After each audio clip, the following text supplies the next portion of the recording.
Hey everyone, welcome back to the shop. My apologies for the lateness. I came in here to start streaming about a little more hour and a half ago, and my MacBook Pro is like, "Hey, you should update." And I'm like, "Oh, this will only take a couple minutes." It didn't. It took way longer. Then all the apps need updating, everything else. Then it had problems connecting to the Wi-Fi here, and so I apologize for the delay. And I apologize for the hat. Uh, uh, it's helmet hair, and I didn't really want it on camera, but I guess you guys don't really care what my hair looks like. You're far more interested in the race cars and everything else. So, what I wanted to go through tonight is some of the safety stuff, and we talked about this when I was doing the putting the seat back in the car and doing the anti-submarine belts. I talked about it last night about doing going over some of the safety stuff, and like I said in the description, it's something we joke about, safety third, all that stuff. But in all of the race cars that I either drive or build, safety is paramount. It is very top of the totem pole, and there's a lot of really good reasons for that. I've seen some very simple accidents, turn very bad.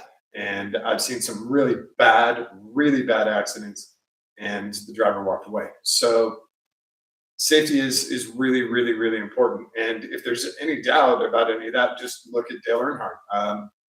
That was not a very heavy hit, and it absolutely turned his light switch off. So you have to be very careful with this stuff. That's when the head and neck restraint stuff started getting implemented, and more drivers used it, and now it's a requirement in every sanctioning series.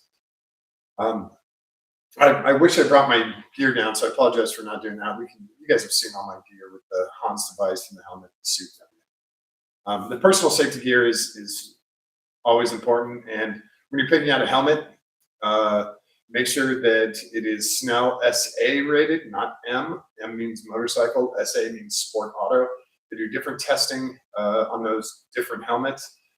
Because it's a motorcycle helmet does not mean it's stronger than a sport auto helmet.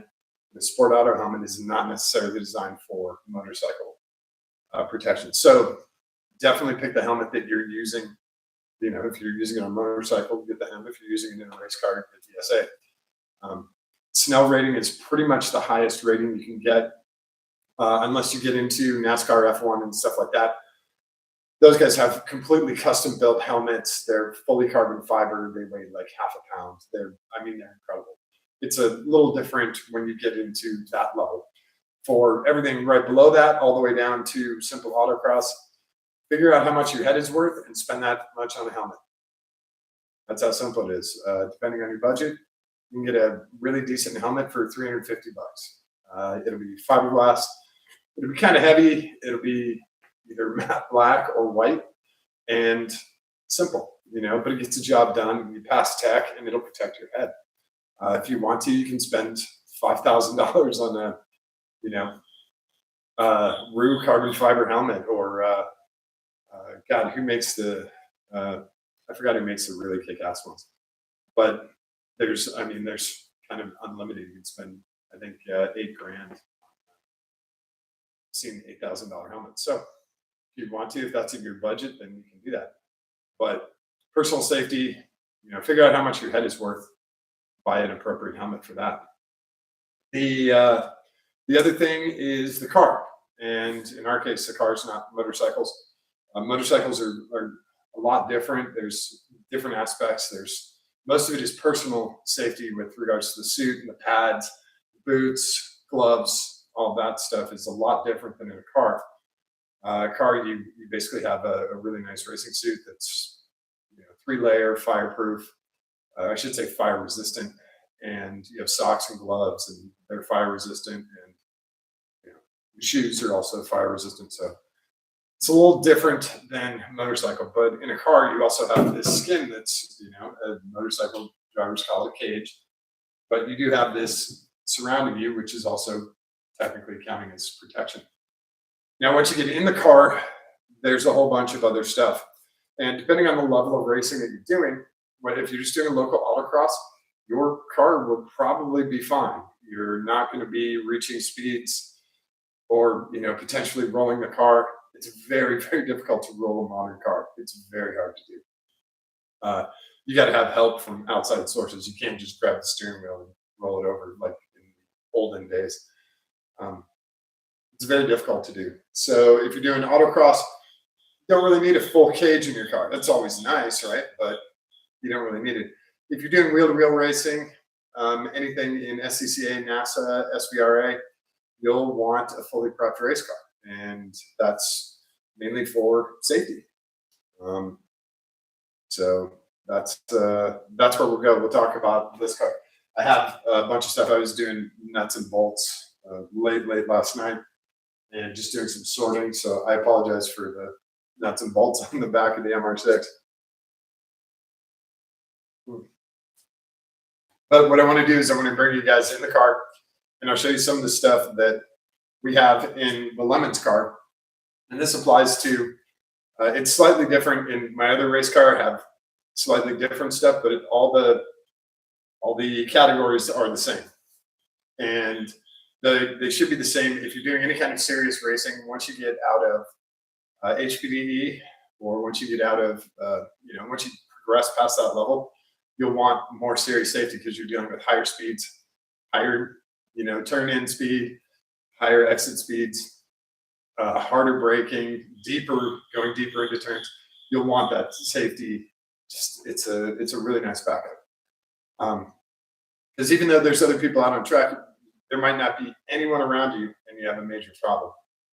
It's not always someone else, like it was with us. Let me. I'm going to move these out of the way because I don't really need them. So give me a second.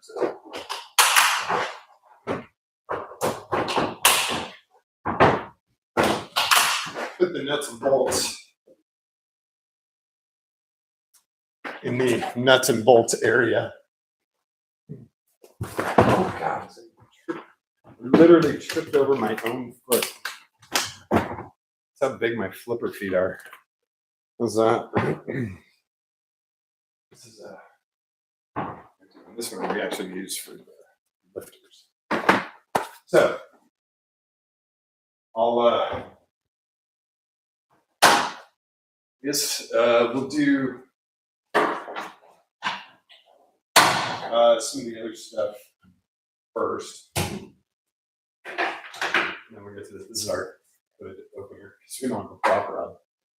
Yeah, we're trying to save weight. So this bungee stays in the pit, and we save maybe 5 ounces. But it all adds up. So I'll start in the car. I'll grab a light, and I'll kind of do it as we're getting into the car, and then as we're getting out of the car, I'll go through the different safety stuff that we have. Grab a light that's been charging.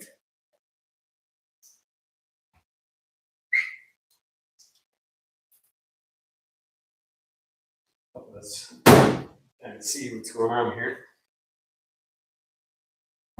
Steering wheel out of the way, and I'll bring you guys over with me. All right, we're done with the hair, right? We don't care because you guys can't see my eyes. You can't kind of see what I'm looking at.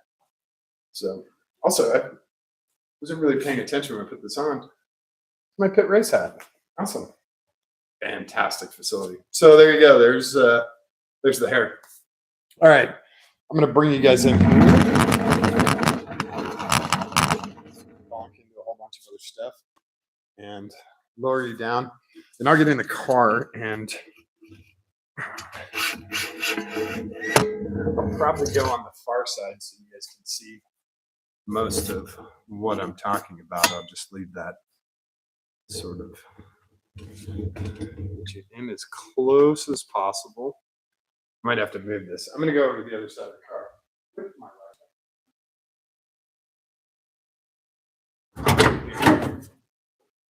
So first thing you see, we get in the car, and this comes, oh crap, that was the rearview mirror, that huge rearview mirror that Brian wants. The other problem is being 6'1" in a little Japanese sports coupe. Not easy. The mirror is huge. The mirror is actually part of safety too. It's this big convex mirror up here, and it helps us get a really, really good view. So we'll go through first things first. God, this is really bright. I'm just going to move it out of my face. Actually, there we go. That's a little bit more normal. So when we're building the cars and getting them prepped for track stuff, we want to make them as safe as possible. And there's a lot of stuff we do before anything else, before we put the engine in, before we do any kind of paint or anything. And that's the roll cage. And there's a lot of great places that do roll cages, that do custom roll cages. There's also the bolt-in version. Now, fair warning, the bolt-in version requires welding. I would say 99% of them, you have to weld in base plates, and then you can bolt your roll cage to it. So don't think if you're getting a bolt-in roll cage that it's just going to screw into something. I would say, yeah, probably 95 to 99% of them require a base plate to be welded in so that you can bolt to it. When you start doing builds like this that are dedicated track cars, you're going to want a custom roll bar, either roll bar, or in this case, now roll bar just goes over the driver and passenger, and usually there's a secondary mount right behind. That is just a roll bar. If you get a roll cage, it will encompass the entire cabin. And there's a lot of different types of cages, and there's different, they go by point system. So this is technically a 6-point roll cage. So we have 1 point back there behind the driver that goes to the firewall frame in the back. We have a second point that comes down right behind the driver's seat. And we have a third point up here by the feet. Do that times 2. We have a 6-point roll cage. 1, 2, 3, 4, 5, and 6. Now, this also could be argued that this is an 8-point roll cage because we do have secondary stanchions that run from the footwell up to the very front of the firewall wall. So I would call it a 6.5-point cage or whatever, but that's just extra bracing. Now, the guy who did this cage, his name is Roll Cage Guy. His name's Mark. He's awesome. Super, super nice guy. Very smart and an incredible fabricator. He got this bar right here. I can't get a credit card. I don't have my wallet on me. Okay, here's a key. Here's the key to the car. You know how thin a key is. I can't get the key in between the original A-pillar. Oh, down here I can. Nope, right here I can't. Between the original A-pillar and the bar, I cannot get the key. That's how tight it is. He did the same thing up along the dash here. And we use the, oh, there's a little cobweb there. We use the AC vent, since we don't have the vents that come up through the dash anymore. We use the AC vent area. We could actually still put them in on this side, and we could put them in on that side. But this is where the roll cage comes down. That front bar comes down, and he trimmed the dash, and it's super clean right here. He really did a great job. It's super tight. And it also gives us good helmet clearance, which is really important too. So I'm gonna come over there and drop you guys down just another little bit. And I just noticed that this is loose. I don't like how a washer here. These guys are not Loctited. They have lock washers, and that is just vibrated loose. It's part of our shifter linkage. I just noticed the washer was offset. So he's back. Yeah, let me come over there and drop you guys down a little bit so you get a better view inside here. I thought it was low enough, but it's not. So give me a second. It takes me a second to get a 6'1" guy out of a little Oh no. And of course my shoelace is hooked on something. Shoes first.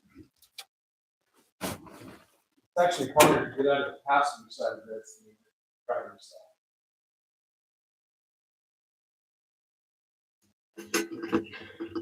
Let me see if I can get this view a little bit better for you guys.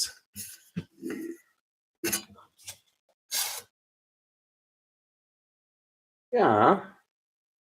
I think we can come down a little bit more. That's all the way. There we go. Okay. That looks a little better. Yeah. Okay.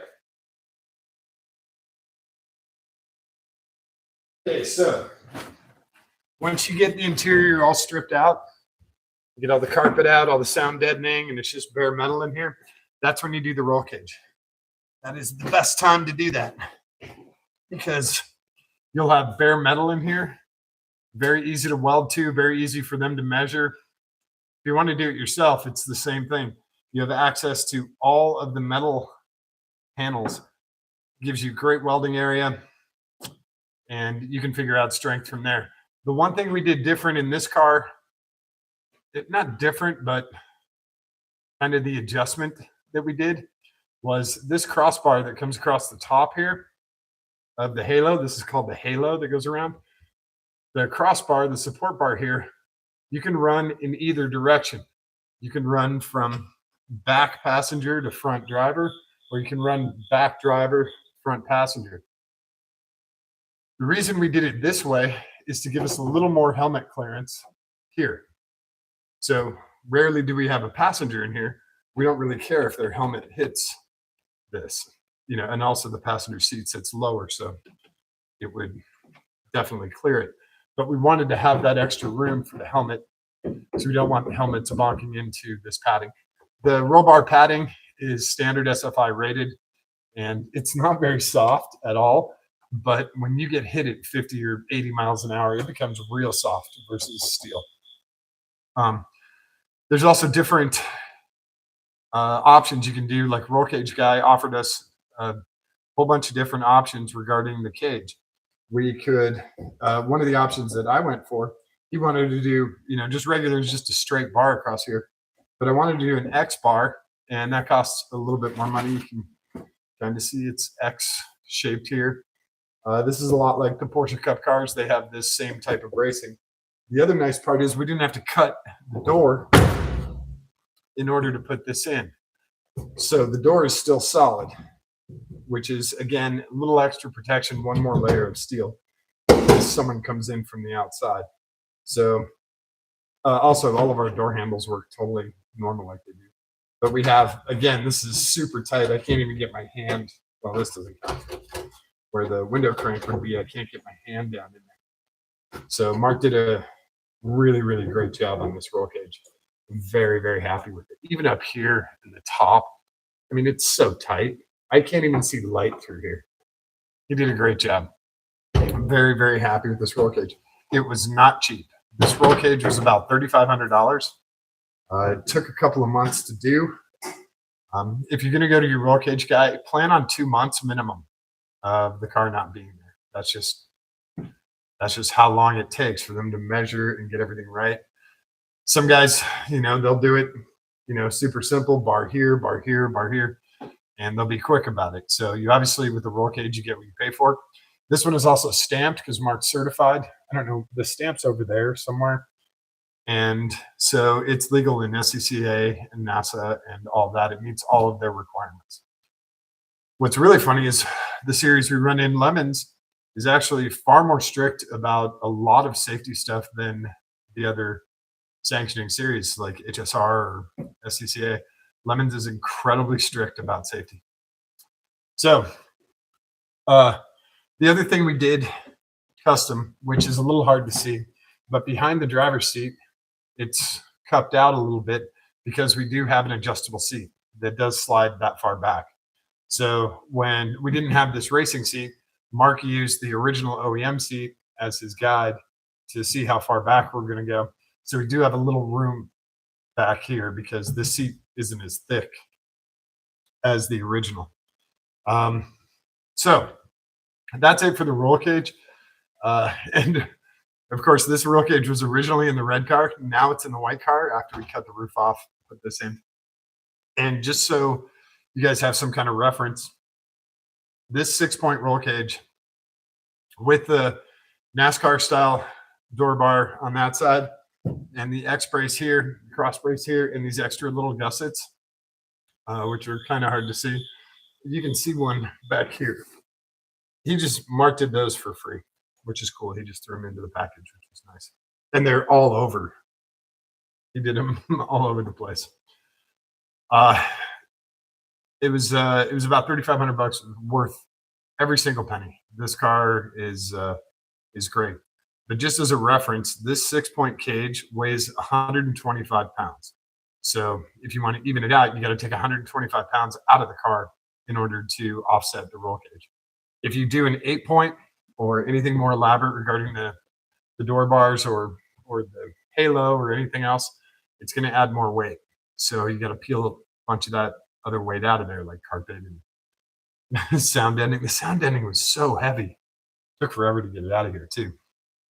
So that's the roll cage. That's one of the major points of the car.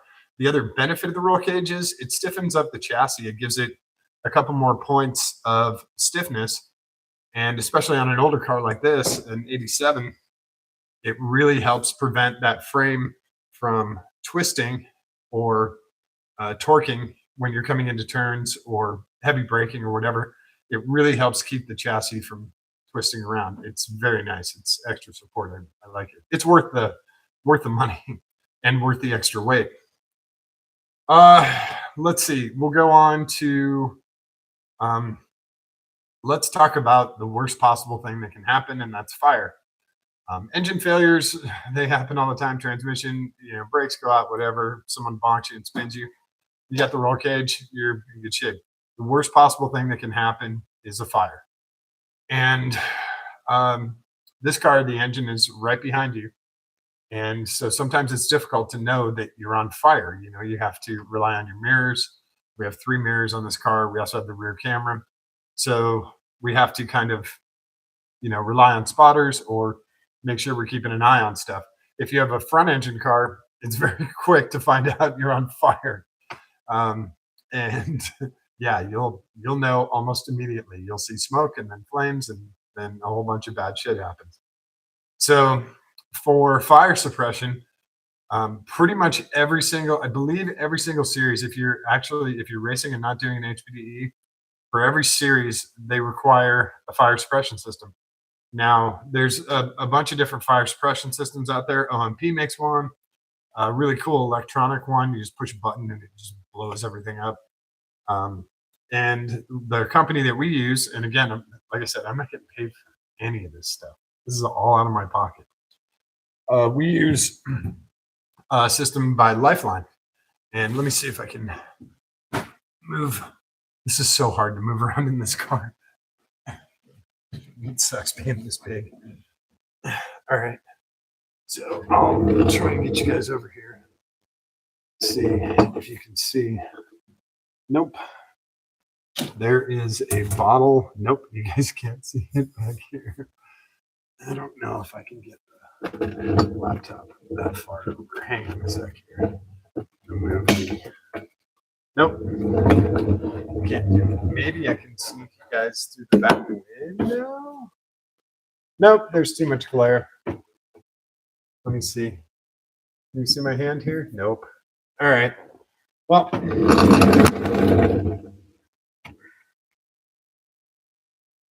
on. Let me do it the old-fashioned way. I hate this balancing on one knee, trying to lift a $3,500 laptop. All right. So there's our fire suppression bottle. And I'll just set the laptop here so you guys don't get sick. There we go. This is our fire suppression bottle. And this is made by a company called Lifeline. And it just got recertified earlier. I think it was earlier this year or late last year, just before we went to Road Atlanta. You can see it has a gauge in it, the tube. There's two pull handles. There's one on the outside, on the driver's side over here, where my hand is. So the stewards, if there's a problem and we can't reach it, or they see something after we're out of the car, they can grab this and yank it, and that'll pull it. It's this one. This one here goes up to the dash, and it is within arm's reach. I'll spin you around and show you. It's within arm's reach of the driver, and it's a big red handle. It says fire. That's it. So when we go racing, if you watch some of the videos, the guy in pit lane, whoever is sending us out, will the false grid director will ask us pin pulled, and we'll be like, yes, this pin gets pulled out, and that means we are live. And anything we do with those two handles will cause this to send fire suppression all the way around. Now we have two fire suppressor for this system. This system's about, I think it's about $1,000. I don't remember off the top of my head. It doesn't matter. It's worth it. This is a very basic system. It works great, especially for this smaller car. If you have a bigger car and you have a lot more fuel going through it, you probably want one with more nozzles. The Neon has a little different one with 4 nozzles, 2 in the engine bay, 1 in the cabin, and then 1 in the 2 in the cabin, 2 in the engine bay. So it's a 4 nozzle. This is just a dual nozzle. Up here, you guys can't really see that. Here's our cockpit nozzle up here, and you can see the line comes all the way down and goes actually behind the roll bar and comes up to, there's a T-junction back here. And then the other line goes, and you can see the hole right here. He goes through into the engine bay, and he sprays directly on top of the intake along the fuel rails. So that's where our major source of fuel is. So we're going to put out the fuel. And when you pull either one of these, it is almost instantaneous that this thing empties. Like, it is very, very quick. Probably 3 seconds to empty this thing. 1, 2, 3, it's done. They're also very, very good at putting out any kind of fire. Very good. So we like fire suppression. It's a very good thing to have. It does add weight to the car. Don't really care. I would rather have weight than be burned. So these are great. This one, I mounted it on the back. You can see the support rail over here. This support rail comes along the firewall, and I mounted this horizontal. It doesn't matter which way you mount it, vertical or horizontal, but I mounted it horizontal here. And then also we have, it's not really touching the roll bar, but if for some reason the rivets on the brackets give out, it has support from the roll bar here. So it is not going anywhere. When you do, there's dates and stuff on here. You need to follow those dates and make sure that they get recertified.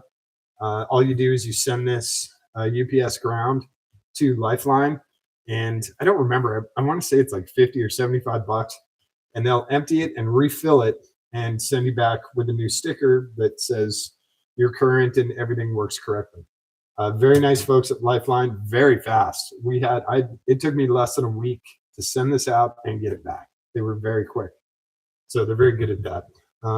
They have certified shops all around the country. So I think it only went to Indiana and back. It didn't go very far.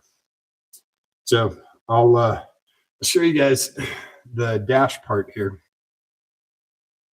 Since we've got the laptop in here, you can see the fire pull for the driver is right here. It's literally, when you come off the steering wheel, unless you're adjusting the fan, this thing is the next closest thing. Well, I guess turning on the wipers, but this thing is what you yank if bad shit happens. And it's okay to pull it. Go ahead and pull it, because it's, $7,500 to refill that thing. It's worth it. We haven't had to pull this yet. We have had axles on fire, but the local crews put it out from outside. We didn't have to pull this. So that's that's the safety stuff. Also in this car, regular key, just like normal, but there is no steering wheel lock. So even if you turn this off, you can still turn the wheel. And I did that as a safety thing. In case someone pulls the key out, you can still turn it. I know that's kind of weird, but that's how it works. And then, like I talked about last night, there's our shift knob with the kanji characters on it. We really, really like this shift knob. It is the right size with your gloves on, and it does help us aim, because we do have kind of a sloppy shift pattern, so it does help us aim this stuff. Although that doesn't really count as safety, it's more of a driver comfort thing. The other safety thing is we have a removable steering wheel, because you get really packed in here, and that is a one click and the whole thing comes out, and you just pitch the wheel outside and jump out of the car. So I'll put you guys back on the stand and then try and balance on one knee again. But now you know where the fire suppression bottle is. You can see the some of the other stuff. The light. We'll move him. And yeah, we still have a steel roof in this car. Come on, light, behave. Okay. The other thing we have in this is we do have a full race seat. These fiberglass, these not carbon fiber. It's made by Pyrotech. Great seat. $400 something, I think. Very nice. He's worked great for us. We also have NRG 2-inch belts with a 3-inch base. So we have 2 inches that goes through the Hans, and then we have the 3-inch that goes into the main buckle. These are fantastic belts, highly recommended. Great price point too. I think it was about $300 for the set. It is a 6-point belt, and so we have 2 up here, 2 across your lap, and then the 2 anti-submarine belts that I talked about last night that come between your legs, prevent you from sliding if there's a front impact, prevents you from sliding down. These belts are absolutely crucial to keeping you, and you actually drive a lot better when you're strapped in really tight. These guys, they tighten. This is such a weird angle to do this. They tighten by pulling on the yellow. Oh my God. There you go. You can see that guy getting shorter. And then you pull up on the black to loosen them. And that's where they are set. They have a little hook here, which is pretty cool. You can actually use surgical tubing. A lot of Le Mans cars and other cars, they'll loop surgical tubing through this and hook it up to the roll bar up here, so that when you release the belt, like when you do release the cam lock, it actually springs the belt up and out of your way, which is kind of cool and not really necessary for what we're doing. But for LMP cars, it's a little more difficult for the driver to get in and out. So that's why they have that. It's one less step. The driver doesn't have to flip the belts out of the way. He can just bing, and the belts get pulled back. It's kind of a cool trick. That's about it for here. I'm gonna hop over. I'll show you guys some other stuff. I'll show you the fire suppression in the engine bay last. We're gonna go over to another big one. This one was a little more difficult than we originally thought. So let me do some car yoga. Get my frame out of here. By the way, I'm kneeling on the car cover. Highly recommended get a car cover. Don't get a black one. Near the track, it starts raining. You don't want your car with no windows. We don't have any windows in this, obviously. Those are gone. Actually, I don't even know where the glass is. So I'll come down here with you guys again. See if we can get this in hand a little bit better. Okay, there we go. Whoa, I just fell down even more. Oh yeah, that's a pretty good view. So with regard to the belts and and everything else regarding the seat.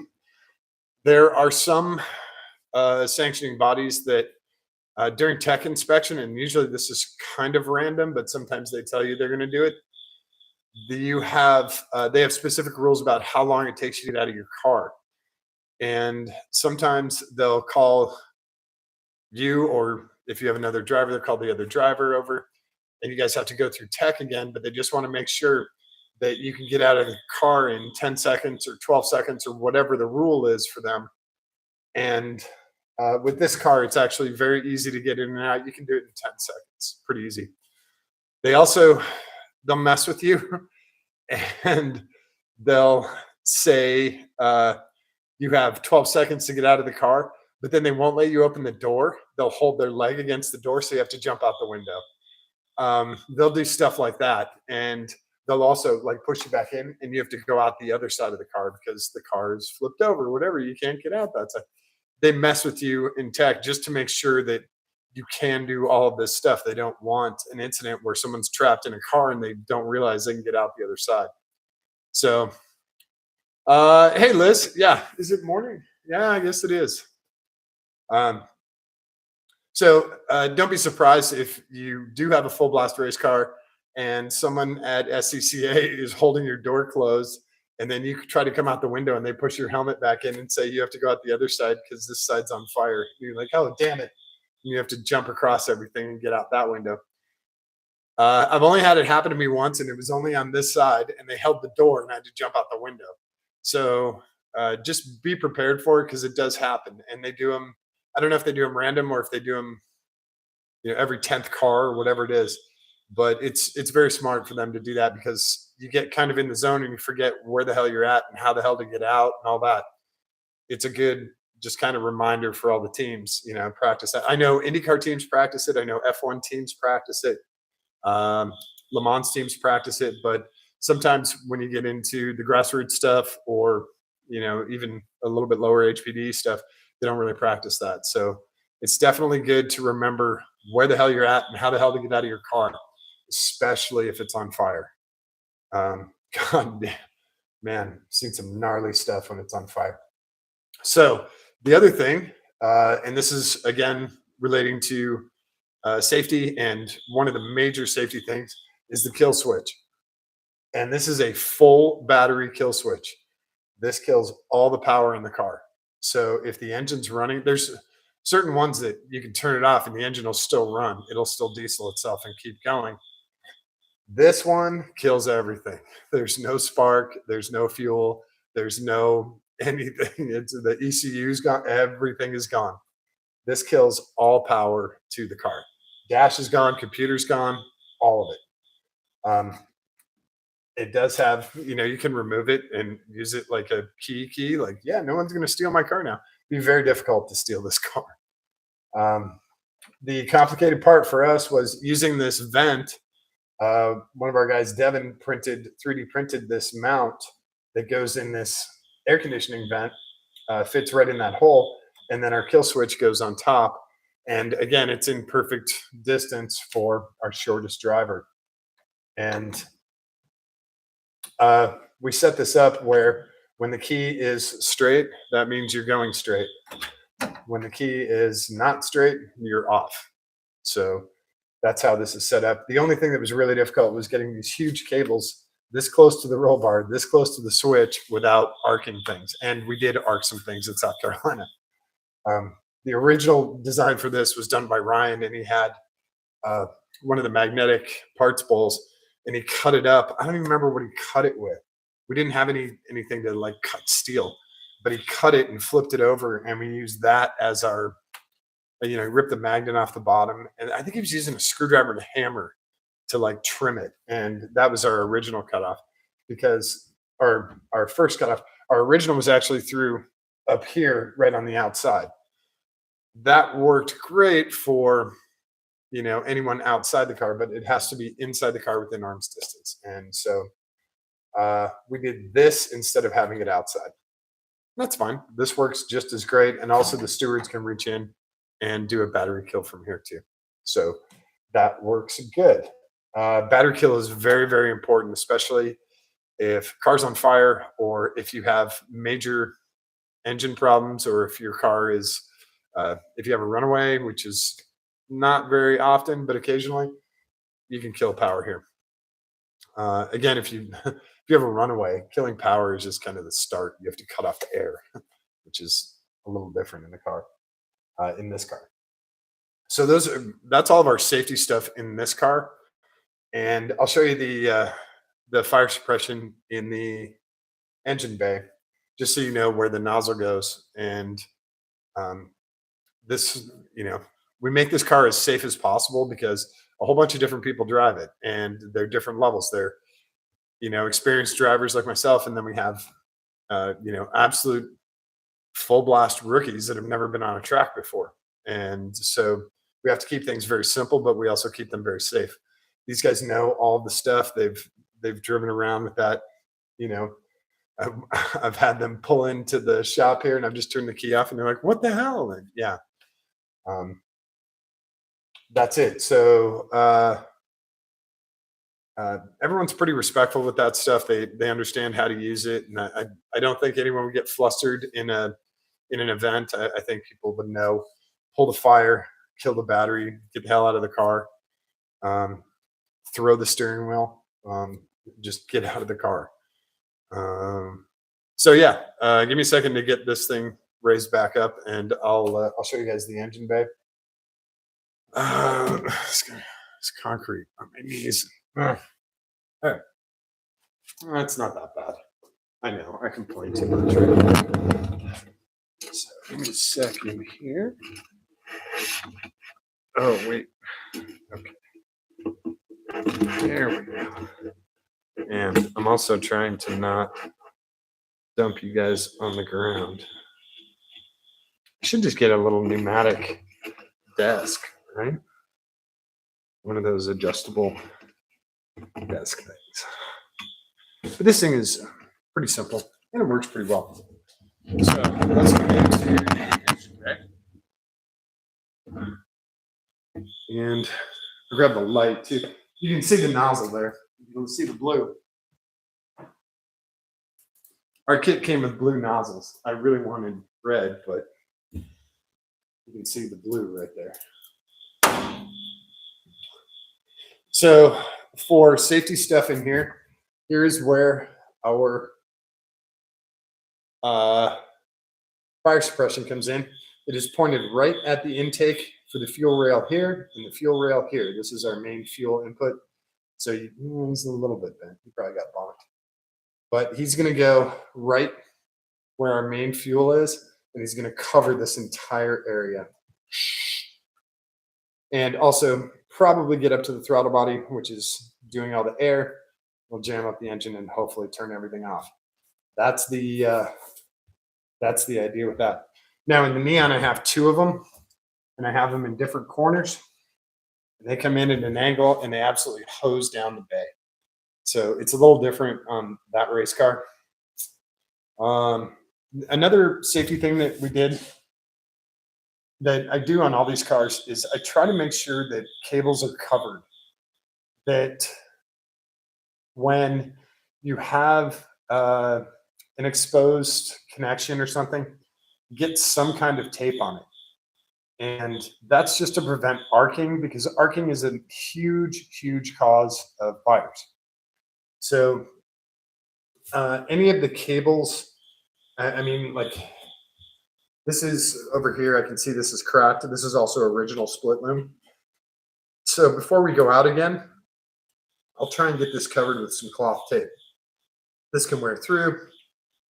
It's going to rub against rubber, but I don't want anything. You try and double up on stuff so that it doesn't, you don't have that problem. You try to predict where it's going to come from. You never get it right. This thing is really low. I don't know why. Let me see if I can raise you guys up a little. Hang on. Maybe. Oh. No. Hang on.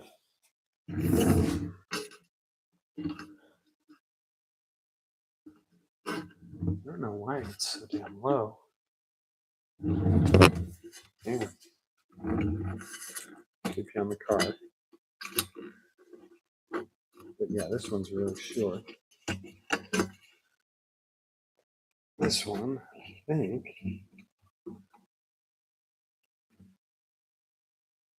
Up more.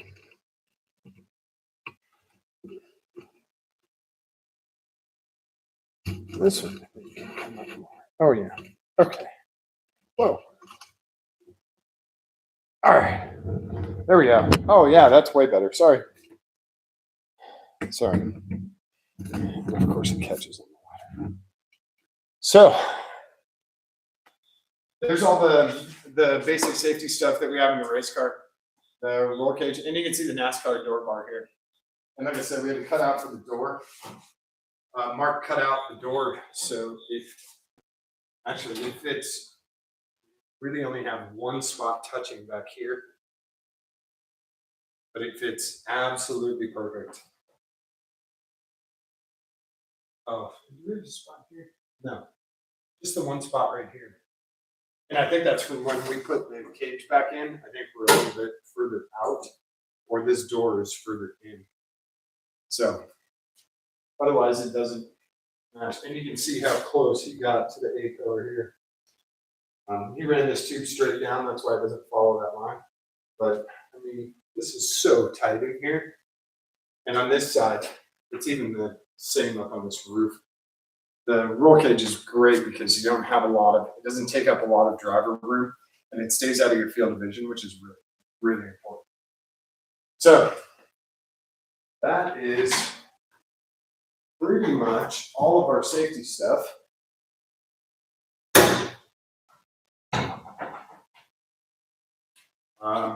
Aside from the personal safety stuff, which is like our suits and helmet and gloves.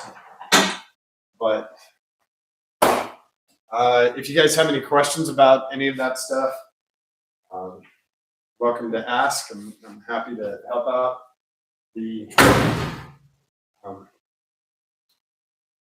roll cage, like I said, the roll cage takes the longest, but it's I think probably the most expensive, but it's worth it because you then have that sense of security and that sense of safety that helps you drive a little bit faster. You worry less about someone coming into the side of you because you have this big roll cage protecting you.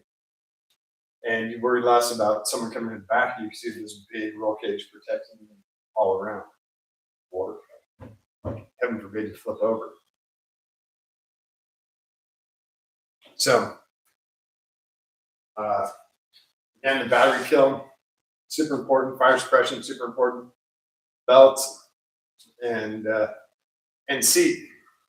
Another thing, this isn't really safety, but this is kind of just to help you drive better. And no matter what you're driving, autocross or drag racing or road course racing, definitely sit closer to the steering wheel.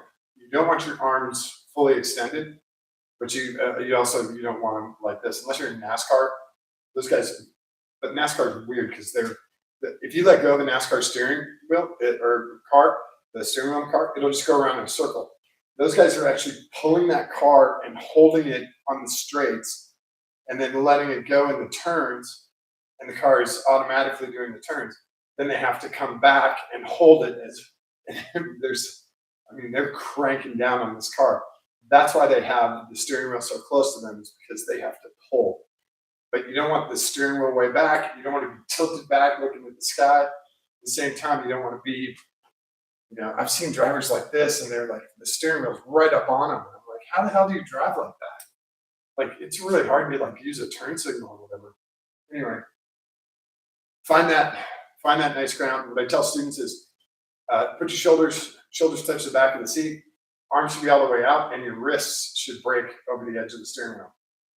If that's the steering wheel right there, that's a great seat position. Then you can come up and then you'll hold the steering wheel like that. So that's kind of, and also where your pedals are and all that. But that's a good base point, and then you can move up one notch, maybe two notches from there, or bumps in the power seats, whatever. Very, very few race cars have power seats. Most of them are manual, or they're adjusted by wrench. You have a one set position and you're done. This one's a little different. We have the adjustable sliders. I guess that's about it. Oh, also regarding safety, if you can, I recommend a glass windshield, but I recommend a support brace if I don't know. It's one of those things I'm debating. If we ran a center support down through here, just a strip of steel, something to prevent the entire glass from coming into the car, that'd be great. We did have a Lexan on here, and that works fine.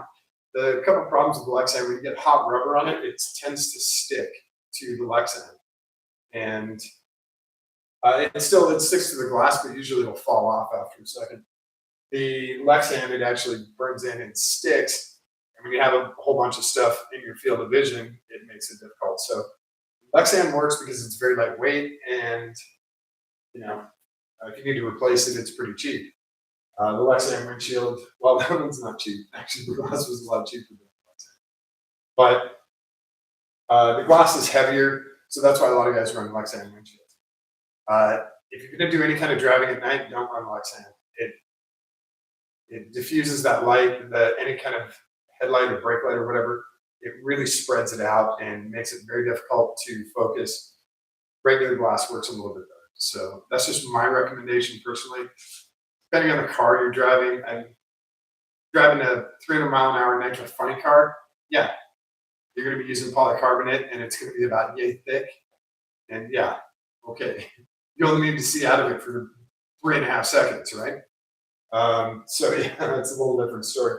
But if you're doing it, 24 hours of Le Mans, maybe a polycarbonate windshield is the way to go. But it's kind of 6 of one, half dozen of the other. Our side windows are poly, and this is polycarbonate as well. It's actually not Lexan. That's a brand name. These are polycarbonate. So yeah, that's about it for safety. Hopefully, I'm getting more messages. Let's see what you say. Good rule of thumb for steering. Yeah. I see a lot of people like at national trails, and they're like totally lean back, and they like have their lower fist on this, on the bottom of the steering wheel, and they're shifting like this. And the thing is, they're riding dirty, like the B pillars up here. I'm like, come on, guys, you have no control over the car. No control. If some kind of bad shit happens, what are you doing with your hand down there? If you're backing up a trailer, yeah. But if you're trying to launch a car, that's not good. So find a really good seating position, and also it depends on where your shifter is, where the pedals are. But that's the basic rule. Shoulders back, wrist over the steering wheel. Should be in pretty good shape right there. That'll give you enough room where you can control the car. Also, 2 hands on the wheel unless you're shifting. Come right back up. None of this Saturday night cruise shit. 2 hands on the wheel. If you have 1 hand on the wheel, you have 40% control of the car. That's it. Think about that. Especially when you're doing 140 miles an hour and you want 40% of control of the car. Nope. Probably want full control.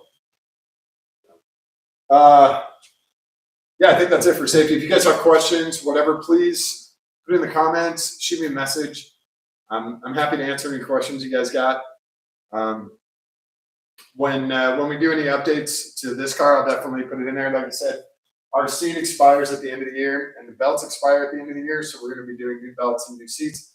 We're going to go with the same setup we had before. The good part is we can offset some costs by selling this stuff to guys who are doing HPDE where they don't need the certification. Since our seat's in perfect shape and our belts are in great shape, we can get a little money for those to help offset the cost. And some guys also, they like to do it for show. They have slammed cars or whatever, and they want a race seat in there. There you go. They're not driving any faster than 20 miles an hour, so they don't really care. But they've got a cool race seat. Hey, there's sucker born every minute, right? Is that what P.T. Barnum said? So there's a way to help keep costs down, but it's very expensive. If you guys are wondering, the average Lemons weekend is between $4,000 and $5,000. So, not given, you split that up with a whole bunch of people, that helps, but it's about what it costs. So if you want to go racing, it's not cheap. Not cheap. Yeah, that's it. Like I said, if you guys got questions, put them in the comments, send me a message. And don't forget to subscribe. I love seeing, I got a couple of notes, a couple of emails yesterday, new subscribers. So thank you guys very much for doing that. I'm glad you're enjoying this. And like I said, if you want to see something different in here, let me know. I'm happy to do that. One of the things that I'll be doing at I just closed on the new house in Florida today. Like officially, I have keys on my way to me. One of the things I'll be doing in Florida is that transmission rebuild, that E153 for this car. And we're going to give it some taller 3, 4, 5 gears. So we can get a little more speed, a little more top speed out of this, because this car can handle it now. Now that we have chassis set up, the roll cage, it's super stiff. We have great power, and we got tons of torque from the 1MZ. We're going to get a little more top speed out of it, I think. So I'll be doing the transmission rebuild there. Plus, I won't have a lift for a little while, so I'll have to be doing tabletop stuff for a little bit until either I'm back here working on race cars or until the new shop gets built in Florida. So it'll be a little while. We'll do a lot of tabletop stuff, which hopefully you guys like. We'll also be doing a ton of racing. So all the cameras from back here and inside the car. So not going to stop. You guys are liking this, and I love that you're liking it. I'll take any suggestions you got. I really appreciate it. You guys have been absolutely fantastic, and watching viewership just skyrocket is really cool. I love seeing that. I really do. So I appreciate you guys very much. And don't forget to show someone that you love them today. Give them a kiss on the cheek. Give them a kiss on the tip of their nose. Hold their hand. Give it a squeeze. It's really important for them, but it's far more important for you. All right. Thanks, everyone. I'll see you later. Have a good night.